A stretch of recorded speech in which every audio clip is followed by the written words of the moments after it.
Thanks for the intro, and thanks for being here. We can possibly skip the additional trigger warning. It's not going to be long content, but anyway. So, my name's Christopher. I'm Sylvester. As he already said, we are both journalists, writing, talking, and sometimes even appearing on video about IT security for Heise. What's very important is we are neither the source nor the original reporters of what we're going to be talking about here. Then why are we here? So there has been this leak, and Phrack, the hacker e-sign you will probably know, reported about it, and we had a podcast episode about this at a time when the subsequent story was still evolving, and we actually thought it would be a very good idea to follow up on it and to also spread it further. And the original authors do not wish or cannot do that, and gave us the blessing that we do it in their stead. So we are kind of proxies here. We did do our own research, of course, not just to confirm whatever Phrack said and what they said, but also there's lots and lots of loose ends in this leak, and a couple of them we picked up and followed a bit longer. And that was at times quite challenging. We learned that the auto translation from Korean, because this leak is concerned very much with North and South Korea, is surprisingly bad. We learned that they have office formats in South Korea, which we could not readily open. At least sometimes it was fun too, so we're pretty sure the National Intelligence Service does not actually perform or get performed in gastrointestinal infiltration. Although we're not 100% sure. It does sound pretty scary, so I just hope it didn't happen to them. We're here because of Phrack, especially because Skyper took the leap of faith to allow us to tell the story, and Saber and Cyborg did. So thanks to you guys. Skyper actually attended our podcast on Phrack 40, so thanks to you. Thanks also to the many researchers who also did their own research on this, Fyodor, Raphael, DJN, and the South Korean outlets who constantly reported on the evolving issues, especially Chosun Yongang and the Yonhap agency. And sorry for butchering Korean, so if you notice how to speak Korean, I don't, so I'll probably butcher a lot of the names in the talk. No, sorry for that. So, what happened? In June 2025, some researchers came across a threat actor they subsequently named Kim, and they got to dump his workstation and 2 VMs, one of which was a VPS at a hoster, and the other one was a VMware VM, and they were able to actually shoulder surf him for a while and look over his shoulder while he was doing his work. And that is, oops, we have two clickers here, so I'm backing off. Shoulder surfing is quite literal, so this is a screenshot the original sources took while the threat actor was working on his workstation. So just to illustrate how literal that was meant, you can see here that's deep in Linux. It's not actually that remarkable. It's a common Linux distribution in Chinese-speaking countries. Maybe what's interesting is the amount of GitHub tabs the threat actor had opened that is actually indicative of stuff you will see later. He had about 400 GitHub repos in his bookmarks. So heavily dependent on US services, obviously.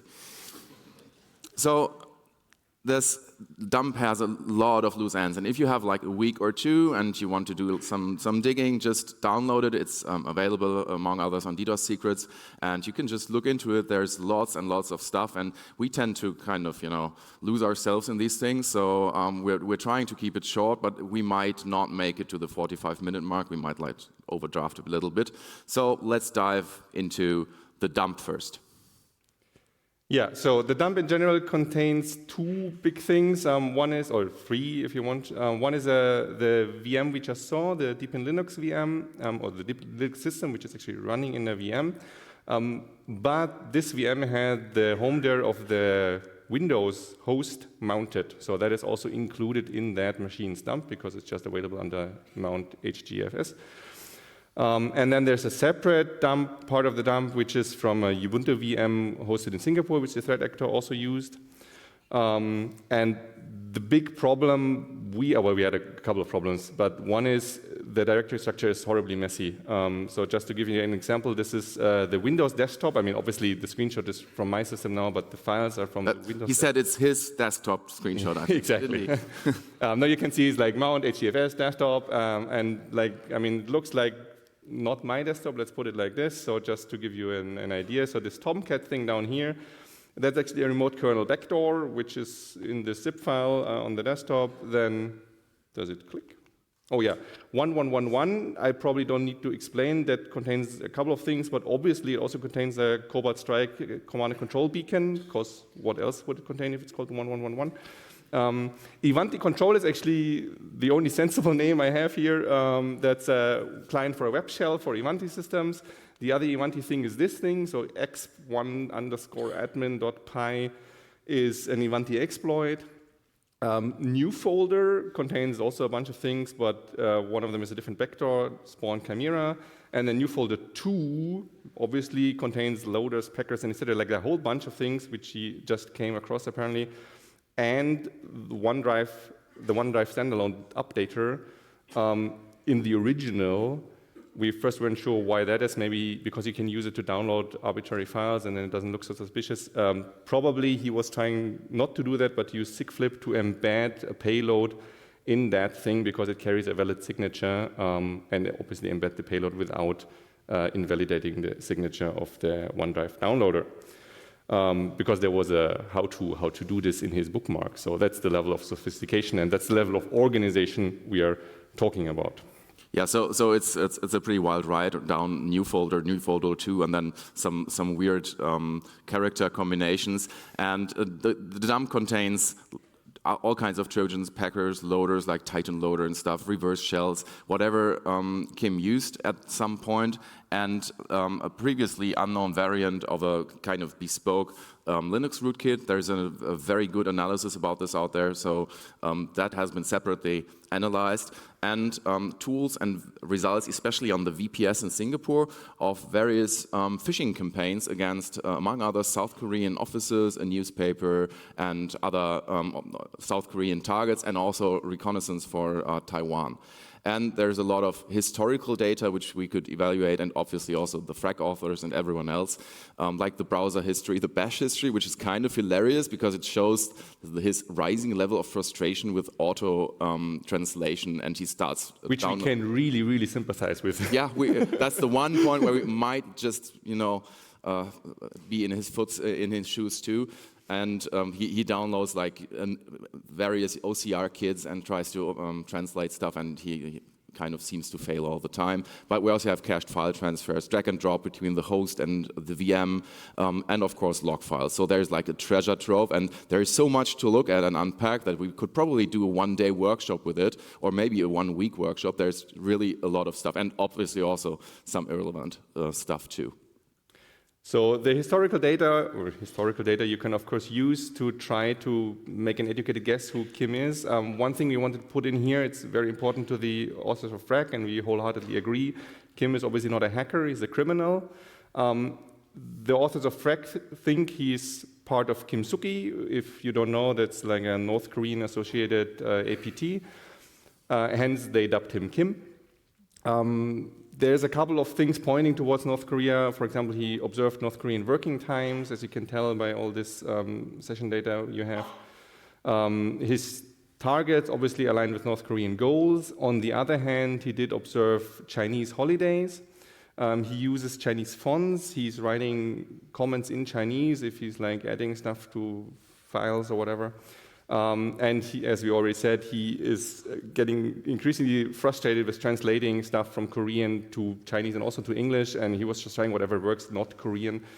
And his targets do align, but also his targets align with Chinese goals. Specifically, among his targets are Taiwanese institutions. No? Our guess is, and that is a guess, that he's a Chinese, working probably in collaboration with North Korean actors. Yeah. It's pretty much a dice roll. So it could be a North Korean who's working embedded in China or in one of the bordering regions and has access to a much freer version of the internet than typical North Koreans do. Or maybe he's a Chinese guy who works in collaboration with North Korean apt actors. So kind of a dice roll. Maybe we'll never know. Okay, we'll now try to give you a couple of, not really an overview, but a couple of highlights from this leak, just so that you get a feeling for what is actually in there and why did this actually cause such a scandal in South Korea. For example, there's log files which indicate that Kim had access to non-public South Korean government infrastructure, specifically the Onara system. For example, this onara9.sas.gcloud.go.kr domain you see here is not publicly resolved, but apparently Kim was able to resolve it and communicate with it. The Onara system is a government computer network from the Ministry of Interior and Safety. And actually this access, which you can plausibly guess from the leak, but was later confirmed by the South Korean Secret Service as well. So that is definitely something Kim had access to. And yeah, we could come to that. But that was causing a lot of concerns. So there are also certificates and private key for a domain that belongs to South Korea Telecom's remote control service. It's kind of a managed services thing. So supposedly the threat actor didn't only have access to South Korea Telecom's network, but also to their customers' networks and to customer machines. And information about servers belonging to U+, which is a mobile operator in South Korea, was previously totally unknown to me. I never heard of them, but they're obviously pretty big and part of the LG Corporation, which we'll kind of encounter a couple more times, I feel, during this presentation. I just grabbed through the list, and it's about 8.5 thousand internal IP addresses, like RFC 1918 IP addresses, and a couple dozen host names of AWS relational database system endpoints. So a mix of public and private non-routed infrastructure with usernames, host names obviously, and IP addresses, and hashed passwords like SHA-1 and MD5 and stuff like that. So, and also there was on the externally hosted VPS a phishing server which was targeting, among others, the South Korean Defense Counterintelligence Command, so that sounds scary, like military intelligence, and source code for an email system of South Korean's Ministry of Foreign Affairs. There was source code for authentication systems used in South Korea, and there was also source code and information about the South Korean government PKI. One thing which we took a bit of a deeper look into is Toybox. Kim was recently, before the dump happened, apparently working on that. Toybox is an all-in-one Linux command line. And by working on that, I mean he was patching and commenting just in the source code around. He was obviously that was located in, not on the desktop, but in home folder downloads. And then he was just rummaging around in there. That may indicate a focus on Android, because Toybox obviously is targeted towards Android. We don't know really for sure because he did not yet get so far. So this Toybox actually is quite different from the official released Toybox, but that is, we believe, largely not because Kim modified so much, but rather because he used a third-party fork specifically. And I don't think this is the actual fork, but for example, the OpenHarmony repository contains a variant of Toybox which is much closer to the one Kim was working on than the official one. The main addition he did do was add Pawnee. That's a generic, or he was trying to add Pawnee, let's put it like that. That's a generic payload. But he didn't yet get that far. So this is actually the main C as it looks in the dump. And so the big comment block down there, that's the original Toybox code, and he just commented it out, and then he wrote the stuff which is now the comment block on the very top. And he was basically just trying to get Toybox to default spawn a shell, and apparently it didn't work, so he commented that out again, and then he wrote the stuff which is now in the middle. And I actually don't know if that worked or not. At that point, he got distracted or had something else to do or whatever, and I did not attempt to run this. And you probably shouldn't either. Well, you should be knowing what you're doing. No? The point is, he apparently did not yet get very far in his Toybox enterprise, but that seems to be a new topic which he was presumably tasked to work on. Sorry. We need like a back-off signal or something. A rather old-ish topic that he was working on was the GPKI, that's the government PKI in South Korea, and there were thousands of certificates, which I mean, they're public information, you can store them wherever you want, but the private keys are not so public and shouldn't be public, which belong to government employees, university professors, stuff like that. The South Korean intelligence services said they found some valid certificates in there. I didn't find any. All of them expired between 2021 and 2023, which indicates that there has been an intrusion around this time, because otherwise you wouldn't be able to obtain these private keys. And that's just a further proof for the intrusion into South Korean government systems. And also, that's kind of really interesting thing was the Google Translate history. There were in the browser history, there were snippets from Google Translate, were basically the URL segments with actual translations in there and the input, and those were snippets from an interrogation of a North Korean defector. And they basically, there's only like 2, 3, 4 lines, and they say joint information investigation of North Korean defectors entering the country with a date in 2023, and then another 8-figure number, which I redacted just out of an abundance of caution. And there's also another translation item that says 25th of March or 13th of March this year, witness statement for a person, I redacted the name, second time. So this is in line with how South Korea treats, as far as we have learned, North Korean defectors. They are being debriefed as soon as they enter the country, and then there is a second debriefing a while later. And this stuff should really not be available to a North Korean or Chinese threat actor, because it's classified, should not be public, and they should not be able to copy and paste stuff from these reports into Google Translate, of all things. It should not even be available to most parts of the South Korean government, so they segregate this between ministries. So another thing Kim was doing is something you should not do, which is mixing business and pleasure. So you do not only find lots of GitHub stuff which he needed for work or whatever in his history, you also find, for example, an app which is called Beer Finder, and it allows you to find matching beers for your meal. Like you do on your APT workstation. Exactly. He was a lot on AC Fun, which stands for Anime, Comics, and Fun. At least initially it stood for that. It's still doing that, but it also seems to have merged or added on some kind of Reddish-like services. So in any case, not work. He was apparently trying to learn from YouTube tutorials how to build your own battery management system, presumably for some home-cooked wallbox or something like that. And quite funnily, he was watching a video about how to transfer files between 2 firewall workstations, and that video has been made by a Skyper of THC/Phrack, so this is actually how the circle closes. The people keep watching each other's. Let's just remember for later, this is a battery management system for lithium-ion batteries. That might become important later. Yeah, but probably it was just a private thing. Yeah, maybe just a coincidence, but it's certainly odd. So now we looked a little at the workstation and the VMs, and we had a little fun with the Chrome history and stuff like that, and what happened in the original story. Phrack obviously tried to do the right thing and responsibly disclose the whole issue to South Korean government and South Korean corporations, which appeared in the leak. So they kind of cast a really wide net to the Defense Counterintelligence Command, to the KISA, which is the Korean Internet and Security Agency, which is not at all like only BSI in Germany or the CISA in the US, but also like a mix of the right within. So they also, they manage IP space and AS numbers and stuff like that. So they kind of have a real big influence on the internet in South Korea.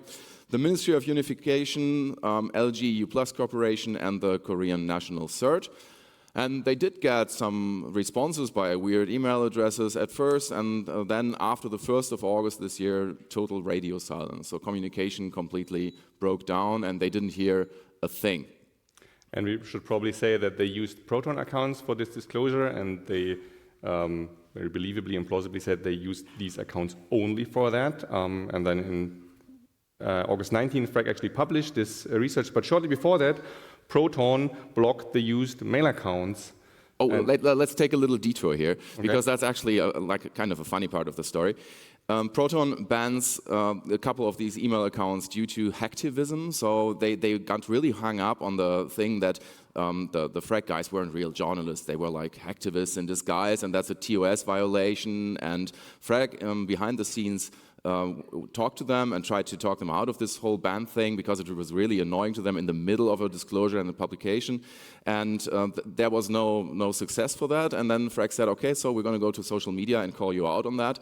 And after that, Proton started backpedaling very publicly. So what you see is the CEO for Proton on Reddit commenting why he personally overrode his team's decision to ban those guys for a TOS violation. And reading between the lines is kind of interesting, because he says he's personally sympathetic towards them, not their cause, and therefore decided to let them off the hook and unban them. The exact reasons for either the ban and the unban are still unknown to this day to the Phrack people, at least that's what Saber told me recently. But public service announcement, of course, Proton said there's a TNC violation, so of course we checked the TNCs, and it actually says there it is not allowed to use more than one free Proton account.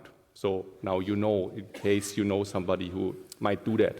Yes, so only have one free Proton account, and definitely do not use the Proton account switcher in the official Proton GUI, because that's obviously a TOS violation. Not for free accounts. Yes, exactly. Well, anyway, that's not all that happened. There were some weird signal messages going back and forth between Saber and a guy called Hunter from a burner phone who said that the nickname Not Fox would be very well known, which is actually, it isn't.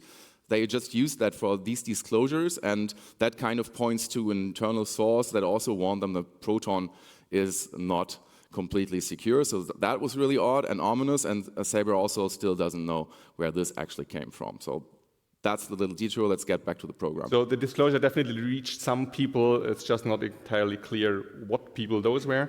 It also reached at some point the National Intelligence Services, who confirmed the breaches on October 17th. And in their confirmation, they're quite vague on, so they knew this, they got informed in like June or July, and they don't really say by whom. And they're very concerned about this ONARA system. A large part of the report is about that. They also say what they actually did in order to immediately mitigate the risk. And they say there's a couple of measures, but the only one they specifically mention is they blocked 6 IP addresses, which Kim had been using in the past.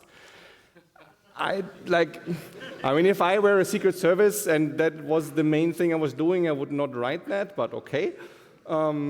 They also said they're going to improve the security and authentication of the system, because, to be frank, if you read the report, it sounds like there was not much identity verification, if at any, going on, and also no role segmentation. So the main problem was Kim was just using somebody's credentials, logging in, and nothing triggered, and with these logins, you could look at whatever you pleased to look at.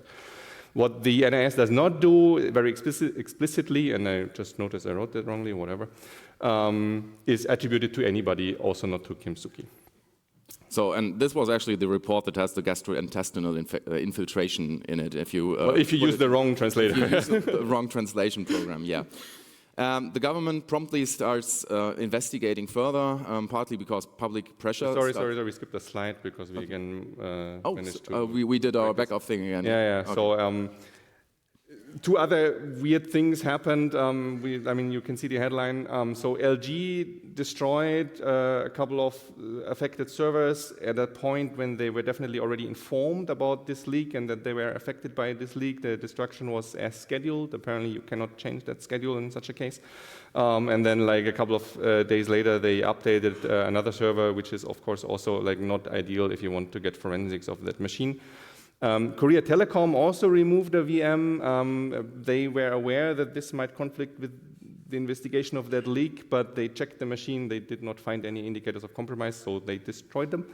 well, maybe we should actually cut them some slack. They had a very bad August this year.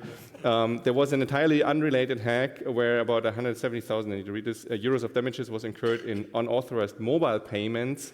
There was actually a talk about that hack here on this C3. It's called Learning from South Korean Telco Breaches. And we actually talked to the presenters of that talk, and we highly recommend that you watch the stream or the recording later.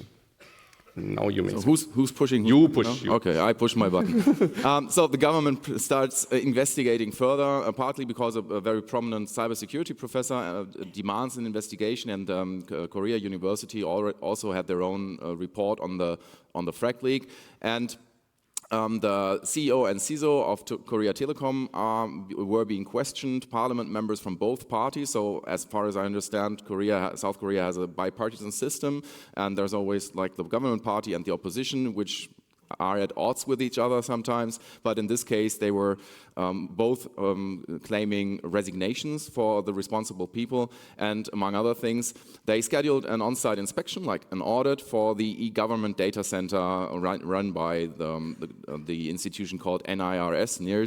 And that was scheduled for September 26th and September 27th.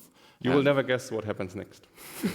Well, yeah, on September 26th, that very data center burns down, which is like really bad luck, I guess. Not a good month for anyone doing IT stuff in South Korea. And this is So there's a video. Yeah, there's a video, but I'm very superstitious about showing videos on stage. So you can watch it on YouTube. It's actually on YouTube. I have a link on the next slide. But I took the frame grab of the exact second where the fire first breaks out. So there's a couple of things to see. This is one of two CCTV camera shots. The other camera is seen on the top, on the roof on the ceiling of the room. So this is where the red the red arrow points. I don't have the video. I don't think anyone has. Yonhap, the news agency, supposedly has it, but I've never seen it. It should probably show a very good perspective of how that all came down. And these gray things, they are like PDUs, power distribution units, in the room, but I don't know what these things are. I mean, I know what they are. I just don't know what they have to do in a data center. That's like for a VIP line here on Congress or something, or to fence off a club. It's not to fence off a rack, so that's kind of odd. And also my OCD kind of triggers when I see racks not properly aligned. Because that actually points towards them not being screwed together or bolted together, because the holes for the bolts to screw the racks together would not align properly. So that's kind of weird. And also, there's a guy, you can just see his silhouette there. He's crouching in front of the rack. And the question is, what was he doing in that very second? That's the exact second where the first sparks start flying. And now, a brief interlude, and a couple of actual seconds later, everything looks like this. So this looks kind of harmless, but there's a lot of dynamic going on. People are running back and forth. The guy in front has his phone out, and people are running across, calling, I don't know, fire brigade or something. But the guy in the gray shirt basically questions his life choices. He stands there for like 3 or 4 seconds just looking at the fire, and other people run around, and he goes like, fuck, what have I done here? And so there's no audio on the video. Yeah, there's no audio. But you can hear him nonetheless. I can hear his thoughts. And a couple of seconds later, like 30 seconds later, the room is full of smoke, and obviously everyone has evacuated. I think the guy with the gray shirt actually suffered first-degree burns, so he's not completely unscathed. But you can see in the background that the chain reaction is in full go. So the lithium-ion batteries are exploding. The temperature is rising to about 180 degrees Celsius. I read about 160 and 180, I don't know, but let's just take the average. And there's no signs on the video of any fire suppression, which is not really a surprise. It was a surprise to me because I wasn't really on par with how lithium-ion battery fires work, but they are surprisingly hard to extinguish because old lithium-ion batteries, they bring their own oxygen when they burn. So the fire actually creates oxygen, so they're only well extinguishable, not with gas like that deprives them of oxygen. They make their own oxygen. You have to drown them with water, which supposedly the fire brigade wasn't allowed to do because they might harm the servers with all the water. So people were like in between a rock and a hard place here. It's like either the servers burn down or the servers get drowned in water. And well, they had to decide for something, so they decided to let the servers burn. Well, that escalated pretty quickly. You can see the video link in the last line, so I recommend to watch that video. It's a little bit cynic, but it's really interesting to see. So the result of that was almost 100 servers were destroyed. Over 700 e-government services went offline. That includes government internet, tax systems, health insurance, citizen portals. So you can imagine it was a big thing in Korea, South Korea. Almost 400 batteries actually burned. This is what you can see in the pictures. This is once the fire brigade got them into a condition where they could at least like remove them from the racks. They just brought them out and dumped them in these pools of water, because that's the only thing you can actually do to make sure that they don't reignite or that they actually stay off. This is also what you should have been doing in the data center, but it's kind of hard if the service is next to them. No? We didn't find the exact make, but we're pretty sure that the batteries were manufactured by LG. Which in this case is just, it's a large corporation, they do battery stuff, so it's not a conspiracy theory, I guess. But they do a lot of stuff in South Korea. No? We got quite interested because I have a data center background. I did data center and hosting stuff for a couple of decades, and I couldn't really remember two fires. I could only remember one in Strasbourg 4 years ago, which was a pretty fatal fire and pretty big fire, but we couldn't remember any more data center fires, at least not here in Western Europe. So I was very focused on the Frankfurt area. And because it was such an odd coincidence, like on the day of the inspection. No? Yeah, well, that's just bad luck, I guess. So we asked the Frankfurt Fire Brigade if they have any statistics. They didn't. I also asked a person from a data center CEO who was in the industry for like 30 years in Frankfurt, and he couldn't remember any data center fires in Frankfurt either. So I tried to broaden the net a little and looked at the international situation, and people in the data center business get kind of tight-lipped when it comes to fires and data centers burning down and stuff like that, so they really don't want that to be, released to the press all the time. But I could find a slightly older table from Data Center Dynamics, and that ends at 2021, but it has a couple of oddities. So there was a fire in April 2014 in the Samsung data center, unknown reason. There was a fire in October 2022 at the data center for Kakao and Naver, which are social media or chat and website services. That was attributed to lithium-ion batteries. Let's just keep that in mind for a second. And it turned out that UPS fires seem to be very frequent in South Korea. So the industry ministry has a statistic that goes from 2018 to 2022, and it lists 55 fires in South Korea that are attributed to UPSs burning down or batteries blowing up. That doesn't mean that these are all data center fires, of course. So they could just be in some company or industry building or something. It's about UPSs in general. So obviously this is a known risk, especially in South Korea. No?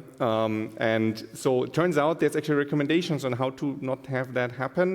They are from 2023. That's because of this Kakao Naver data center fire. In case you don't know, Kakao Naver are huge services in South Korea, and public notices back then when it burned, and like there was the idea, well, maybe we should avoid that. And for example, you're supposed to put battery racks at least 1 meter with at least 1 meter distance between them, like you can see here. That's again auto-translated, but I mean, this time I think it's fairly obvious what they want from you. This is from the video earlier, so maybe you see a slight difference in the space between the... That's a pretty small meter, I guess. Yeah. I don't know, it's a dwarf meter or something. What you can also see is that like these, or you can't really see because you don't know what's in the other racks now, but what you should also do, at least according to the South Korean recommendations, is not have the battery racks next to the server racks. And now the clicker stopped doing what is, here. And this is a schematic of the data center. You can see the room that burned, which is the one with the flames, obviously, but the other two red rooms are also rooms where the UPS batteries and the servers are just in the same room. And this is after, like way after the fact. No? So it was very obvious that their own, or this guidance, which was put in place for a reason, because even the public became aware, was not honored at all at this data center, which may actually because it was a government data center, and this was only guidance for private companies. So yeah, they were not required to do that. It was just a good idea. Batteries don't burn in government data centers, so that just doesn't happen. And to add insult to injury, the operation director for NIRS said, that's a direct quote, "We were relocating equipment to the basement because keeping them together in the server room was highly risky." So you don't say. I don't know how well that works in English, but I guess there's enough German-speaking people here. We didn't find a replacement meme in English. So that is, well, they did see the issue, but 2 years too late, and that obviously raises the question of negligence or foul play. Well, not just from us. No? So the police started to investigate 7 of the data center workers. Apparently 13 were in the building at the time. So it turns out that the power was shut off from these batteries while they were working on them by separating the cables. What they did not do is discharge these batteries. And then somehow a spark ignited them. The worker, which you saw kneeling there, allegedly, and this is why it would be very nice to have this other camera perspective, was using a power drill. I leave you to your conclusions how you might ignite a spark from a charged lithium-ion battery with a power drill, but maybe it's just a coincidence, and you just at the time he was using this power drill, the battery ignited. In any case, and also if you watch the video, it's nobody's that good an actor, I would say. There's no evidence for actual sabotage. No? So that probably maybe it happened because they were aware that this is not a good situation and they wanted to fix it on the rush. But. Yeah. And to add more insult to more injury, the batteries they were replacing, they weren't only replacing them because having them co-located with the servers is a risk, but because these were actually overage. So they were 11 years old, the lifespan was 10 years. And this also points to the fact that they were old lithium-ion batteries. I think I'm not into batteries at all, I just use them, but the composition of lithium batteries has changed subsequently, and these batteries were long overdue to be swapped out. And some of the workers weren't employees by NIRS, but subcontractors, which is not very unusual in the data center business, to be fair. But some of the workers, 2 or 3 of them, were actually subcontractors, and there was also talk that they were working on this without proper certification and stuff. So NIRS kind of claimed that they have no knowledge about this, and also had no knowledge how they got into the data center, which is, I don't know, it's very weird not knowing what happens in the data center that hosts all the government e-services. So that's weird, and also it's weird why they waited so long to mitigate risks. They knew about the actual danger since at least 2022 or 2023, when the fire at Kakao broke out and the new guidance was issued. That seems like a long time to actually try and save your services and data. So it turns out there's actually some more insults and injuries. One is there were basically no failovers. 70.2% of the systems had a failover. The rest did not. 7.2. Oh yeah, 7.2. Sorry. It's because the numbers are unbelievable. There is something called a G drive, which is not the G drive you may know. It's a Korean government drive, hence the G. That thing was 900 terabytes big. Over 100,000 government employees were required to use that for all kinds of data exchange and work and whatnot. That's only 17% of them actually did use it, so they kind of had a premonition that it wasn't that reliable at all, maybe. So that's gone. It's gone because, like many other things, it did not have backups. In the case of G drive, that was allegedly, quote, too big to be backed up. We know a guy who has 500 terabytes in his basement, like a home labber. I mean, he's not the average guy you may know, but they exist. But we do know him. Yeah, we know. So even the services we did have a backup had the slight problem that the backups were co-located with their servers. So, well, this, no? That whole service is pretty much gone. Yeah. So the whole thing took. Sorry, it's just me. So the whole thing took ages to restore. Now, meanwhile, South Korean citizens were kind of annoyed, like essential stuff, like your foreigner residence card, your driver's license, whatever. You were looking at this service not available at the moment screens all the time. There was a lot of public pressure to recover this quickly. They basically, oh, this is wrong, shit. So there's a graph behind the picture. there was basically daily reporting on, okay, so this many percent restored, this many percent restored. You can kind of guess. It was not exactly linear, but this is going. You can see the dates at the bottom over weeks and weeks. And the pressure actually, and this is why we had the trigger warning, reached the point that a person who was not not responsible for the whole incident per se, but he was project manager for the recovery efforts, actually committed suicide on October 3rd, presumably from the excessive workload and from massive psychological stress he received from his direct superiors because these recovery efforts were not going fast enough. And we should add that the recovery efforts were actually on national Korean media on a daily basis. So you can find these news articles like we are at 64, we are at 65%. It was basically a progress bar. If you look at the timeline of the news articles, it was a progress bar. Progress bar on national media. So the political aftermath of the fire was that Korea's President Lee issued a formal apology. He also personally inspected the site to see about the recovery efforts. And the NIRS director, so the director for the national service that ran the data center and the e-government services, was placed on leave and, as far as we know, is currently still being investigated for negligent arson. So he's one of the people who are actively being investigated. And the Ministry of Internal Service, I don't remember the abbreviation actually, placed their deputy minister on leave too.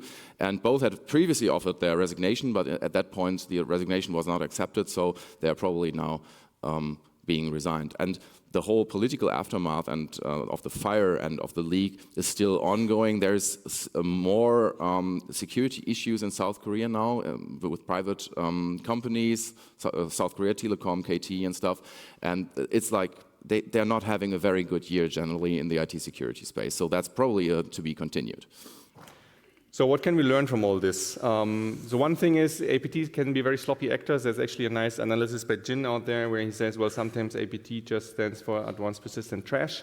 I tend to agree. It's really amazing how generic and chaotic and unsophisticated Kim's work apparently was. It was also quite unprofessional, mixing this work and pleasure on the same machine. And it's, in my opinion, weird and at odds with the level of access this person had. So maybe they actually got this from somebody else. Maybe this was like from superiors or it was traded from another threat actor. We don't really know for sure. And what we also learned, of course, was that if you want to investigate a data center because maybe there's something more to be learned about a serious leak, you should do it quickly because it may burn down. You should expedite your efforts. And what I personally learned was that these UPS battery fires seem to happen surprisingly often. So there's a lot of spicy pillars in South Korean data centers. And if you have something that is critical and run it as a service or actually are the service provider for that, you should probably have a second data center to run a redundancy copy of that. And you should definitely have off-site backups of everything. So the 3-2-1 rule is there for a reason, and maybe people should really stick to it. And I think that's the learning. Nah? I mean, you probably know South Koreans knew you should do this, but you actually also gotta do it.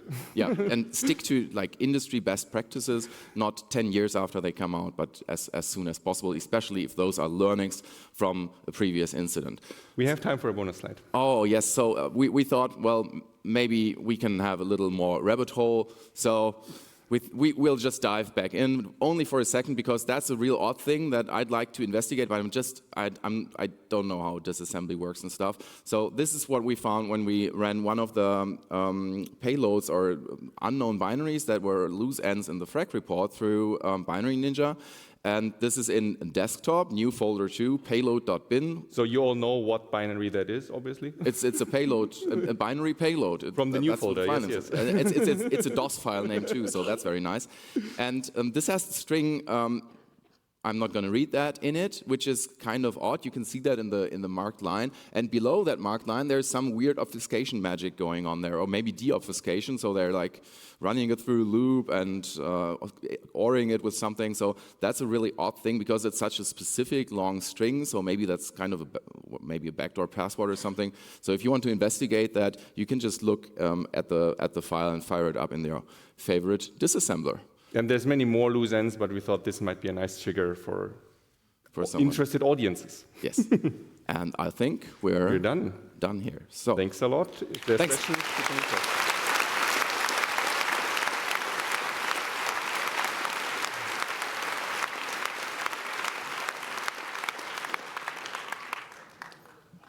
Okay, do we have questions? Thank you very much for the amazing talk. Yes, are there any questions? Please come to the microphones in the hall. We have a question from the internet? Yes. Not yet, people are typing.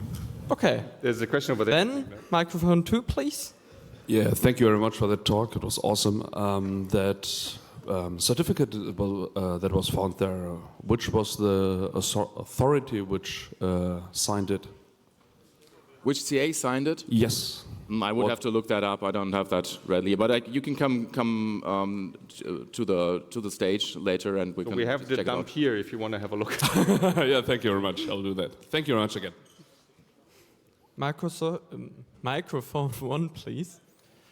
Yes. What exactly was the purpose of this on-site inspection? Was it more of a ceremony, or like what did they expect to find? Do you have any information about that?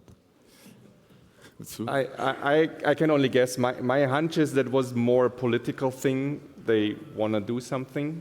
That also, I mean, this is pure conjecture now, no? But of course, if you know there is an inspection coming up, and be it for like bogus reasons or whatever, and you know that your data center is not up to spec, then maybe you hurry the efforts to actually move the batteries and whatnot. So there may be a causal connection, even we just don't know. But I'm not sure, and that's the sad thing. We will never know if that inspection would have actually revealed anything. No? Does that answer the question, or? Yes. Are there any questions from the internet? No, just comments, so no questions, sorry. Can I? Okay. All right. No worries. Fine by me. Any more questions? Please come to the microphones. Hello. Oh, yeah, another. yes.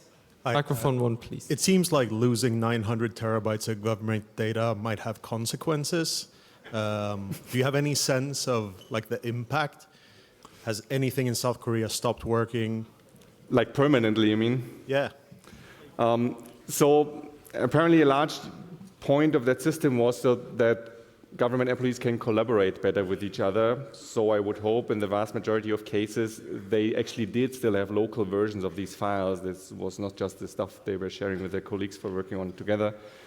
So I would guess a lot of stuff got set back a bit. We are not aware of anything which was like unrecoverably destroyed, but then I don't think, I mean, the graph was very close to 100%, but not actually there yet when we last checked. And that's like from 4 weeks ago, so probably they are not even aware of all the consequences, and they're still kind of, finding their footing on all the fallout. I guess that's part of the to be continued that we'll see next year, what actually is unrecoverably lost. Microphone 3, please. It seems like the government is pretty tight-lipped about the whole thing. Is this in general because of the culture, or is this because of the context of North Korea and such? So what is actually quite interesting is, I don't know if you know, the Korean political system is basically dominated by two parties, and usually they do not agree on anything. They actually did agree that they need to investigate this ASAP. I didn't get the feeling that they were particularly tight-lipped about it more than usual. I mean, of course, like, for example, this preliminary report by the National Intelligence Service, or no, Information Service,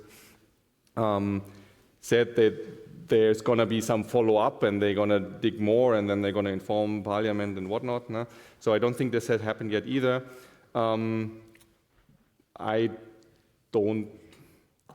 We talked to Koreans, South Koreans about this, and in general, how was the perception of this? And sadly, it turns out that, the population was quite unhappy about all these services going down, about the fact that like there may have been, or there has been lots of unauthorized access. They seem to shrug it off because they have issues like this a lot. So we got our opinion of digitalization in South Korea demoted quite a bit. No? That is not as nicely done as I would have assumed it is. So I didn't get the feeling that the government is particularly, like more than usually tight-lipped about this. I also think that behind the scenes, they are going to ask some questions to the National Intelligence Service because they obviously didn't know about the whole breach before Phrack came out with it or contacted them with it. So that's maybe a little bit of an issue on the front of the NIS, but that's probably also going to be more or less behind the scenes. I mean, the NIS is, of course, famously close-lipped, but they are a secret service. Their motto is, I think, working in the shadows to light the way forward or something like that. So there you go. We have a question from the internet. Yes, actually two, but I start with one because microphone 6 is also waiting. Why a Chinese actor without Korean language skills? What is your guess on that? So in general, my guess is that Kim was quite low in the hierarchy and was giving scraps and like usual run-of-the-mill stuff, and that's also something you can just drop on somebody who is maybe not as well versed in the local language as you would like if it's more important or more urgent work. What was it? What Yes, was microphone 6, please. Okay. What was it that put the companies like LG and KT under investigation? Were they identified as targets or compromised in the lease or more? Okay. Yeah, both. And actually also that's a slide that we omitted to just stay on schedule. Another company called Lotte, they did have their own fire 1 week after the fire at NIRS. So they also had lots of breaches in this year, and they also had a data center fire, but it was quite quickly extinguished, but it was also a lithium-ion battery fire. So the coincidences really, added up. I mean, at first we were really baffled, and then the more we dug into it, we learned that, well, no, I mean, they are burning a lot, apparently. The second question from the internet, please. Yes. Do you know if it was easy to compromise the bad actor, and how was that possible? Well, no. No to both questions. We don't know how easy it was and how the stuff got into the hand of the original authors or their sources. So that's something maybe we asked repeatedly, but they weren't at liberty to tell. Yeah. So initially, when we first had this in the podcast too, or when we first learned about it, we were like, okay, how do we actually confirm this leak? No? That kind of stopped being a problem as soon as the intelligence service officially confirmed that there was this leak. And they actually reference Phrack because they say like, well, but we knew about it, like we were investigating this like a couple of weeks before Phrack actually published it. But not before Phrack actually tried to responsibly disclose it. It's like typical press release lingo. So we became aware of this in July, and then you go to the Phrack article and it says like, yeah, we informed authorities at the end of June. So yeah, it took a week or a weekend to trickle down to the NIS, and then they could claim that they already knew about this. So that's kind of weird, but I guess that's how PR works. Microphone 3, please. Hi, and thanks for the talk. One quick question. I'm not so sure how data centers normally look like, but is it common to have so many lithium-ion batteries in there? Does it make sense? So, I mean, the sheer amount is not unusual. Maybe you can actually go back to this slide. What you should do is what it says here. So, you space them apart. And then you compartmentalize a bunch of them so that not too many of them are like, so these schematic walls are supposed to be fireproof walls. And then what you should also not do, which is apparently very common in South Korea, and they like having a hard time getting rid of it, running your normal power cables and whatever through that room, which is of course useful because you want to charge these batteries anyhow, but then if they burn, then also your normal supply just goes off. So what you should actually do is have this separated from each other, separated from the server somewhere else, and separated from the power supply. And then if it burns, the fire brigade can just flush it.